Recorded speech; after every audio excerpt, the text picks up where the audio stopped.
Alunos do sexto ano, nós estamos aqui hoje para falar sobre o início da filosofia, ali especificamente o conteúdo que a gente vai falar na aula de hoje, vocês vão encontrar no capítulo 4, que é sobre as incertezas, as dúvidas, os questionamentos que a gente faz durante a nossa vida.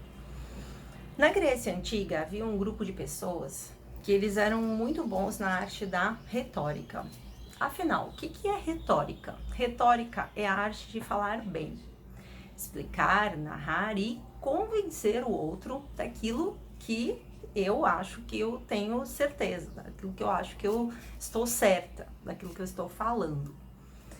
Essas pessoas que eram mestres na arte da retórica, elas acabaram ficando muito conhecidas. Como na Grécia começa, não é, o que nós chamamos de democracia, a democracia grega, onde a política era feita de forma direta, os sofistas, assim eram chamados eles, não é? Os sofistas, eles começaram a dar aulas para ensinar ao povo, ensinar ao cidadão, que podia pagar, com certeza, porque eram aulas, não é? Para ensinar o cidadão a como falar bem, como convencer, como falar bem em público. Essas aulas, não é? Elas aconteciam não em escolas, na época ainda não existiam escolas. As escolas formais, elas vão surgir com um filósofo conhecido como Platão, que a gente vai estudar mais à frente. E as pessoas buscavam esses sofistas e acreditavam muito neles, não é? Até que surgiu uma figura que ficou muito conhecido, não é? Ele é um filósofo extremamente importante do período antigo. O nome dele é Sócrates.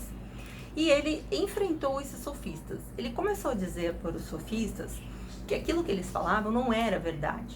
Para a gente buscar a verdade, a gente precisava estudar, questionar, investigar, mergulhar no mundo da incerteza. O que, afinal, que é esse mundo da incerteza? A gente tem a tendência a pensar sempre na incerteza como algo ruim. Nem sempre ela é ruim. Por exemplo, quando eu vou mergulhar, vou passar um dia na praia e vou mergulhar no mar. Eu posso, por algum momento, eu posso ficar com medo, ficar pensando assim, será que tem água viva? Será que eu vou encontrar o tubarão, não é? Tudo isso são incertezas, porque nós não conhecemos o oceano. Mas se eu não enfrentar essas incertezas, se eu não for buscar o desconhecido, ou seja, mergulhar no mar, ir na praia, realmente fazer um passeio, mergulhar em águas mais profundas, por exemplo, se eu não fizer isso, eu não vou usufruir e desfrutar das delícias que é fazer um passeio no mar. Nós podemos pensar assim, afinal, a incerteza é uma coisa boa ou é uma coisa ruim? A incerteza, ela faz parte da nossa existência. Nós estamos a todo momento, não é, vivendo momentos incertos. E o futuro, a gente não sabe exatamente o que vai acontecer. Então, o futuro, ele pode ser considerado incerto. Vamos recapitular, então. No início da filosofia, alguns filósofos, não é, como Sócrates, estavam preocupados com a verdade, com a busca da verdade. Esse tem sido o lema, não é, até hoje da filosofia, buscar a verdade. E algumas pessoas que queriam apenas se aproveitar, ganhar dinheiro, não é, com a sua técnica ou com o seu prestígio, com uma habilidade, não é, desenvolvida lá, uma habilidade de falar, uma habilidade de retórica, essas pessoas, não é, elas queriam apenas, muitas vezes, enganar.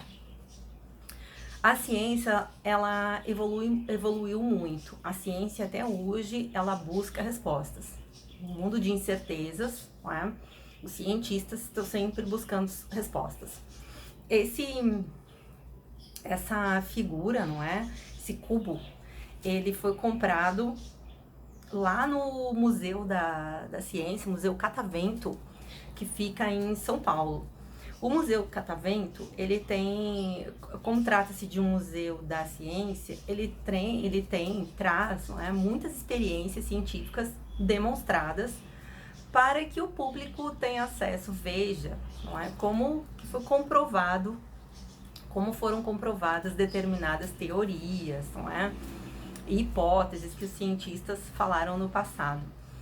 É muito interessante que vocês pesquisem em casa, não é? Busquem os museus da ciência. Eu sei que às vezes as pessoas elas não dão o devido valor para a ciência, mas os cientistas eles estão incessantemente trabalhando para inventar novas tecnologias, trazer recursos para a humanidade, para melhorar a vida da humanidade e também, não é, descobrir novas vacinas, novos recursos para a medicina. Então vamos imaginar, não é, quantos recursos que foram trazidos para a medicina depois da inserção da robótica nas cirurgias. Então hoje, em hospitais em São Paulo, em outras regiões também, mas São Paulo acaba sendo um centro de referência, não é? Os 2 hospitais de referência, o Hospital Albert Einstein e o Hospital Sírio-Libanês, eles são referência, não é? Em medicina e cirurgia no cérebro. Então hoje um neurocirurgião, ele faz uma cirurgia utilizando robótica, robôs. Existem tratamentos extremamente avançados, não é? A gente pode citar, por exemplo, um tratamento, um transplante.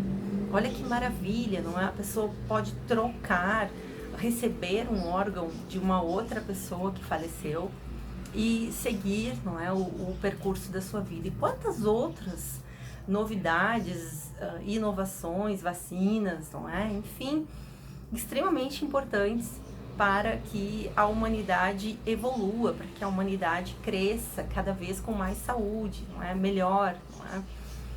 E a ciência ela é muito abrangente.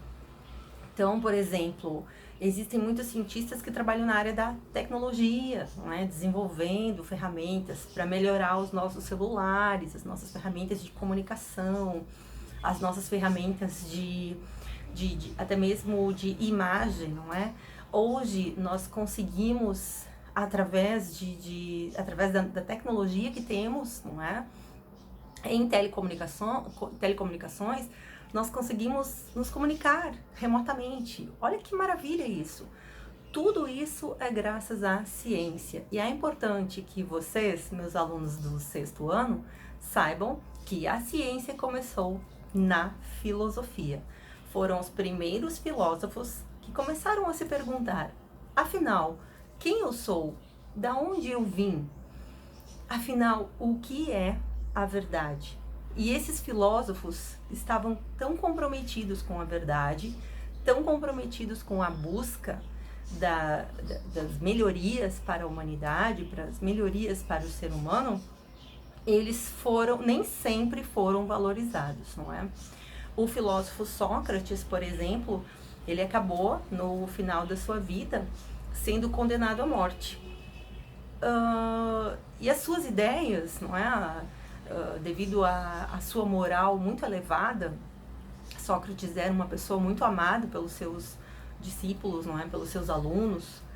Ele é considerado até hoje como um precursor dessa moral que hoje nós chamamos moral cristã. E vejam vocês como é importante, não é? Quando a pessoa ela assume a sua missão de vida, a busca pela verdade, a busca pelo conhecimento, vai atrás, não é? Caminha por terras desconhecidas. O cientista ele está sempre caminhando por terras desconhecidas. Quando ele está fazendo uma análise, testes, para a descoberta, por exemplo, de uma vacina, ele está sempre fazendo análises, não é, no que é incerto, naquilo que não é conhecido, até que dá certo. Quando dá certo, passa a ser uma descoberta científica, passa a ser reconhecido como uma descoberta científica. Valeu, galera. Até a próxima.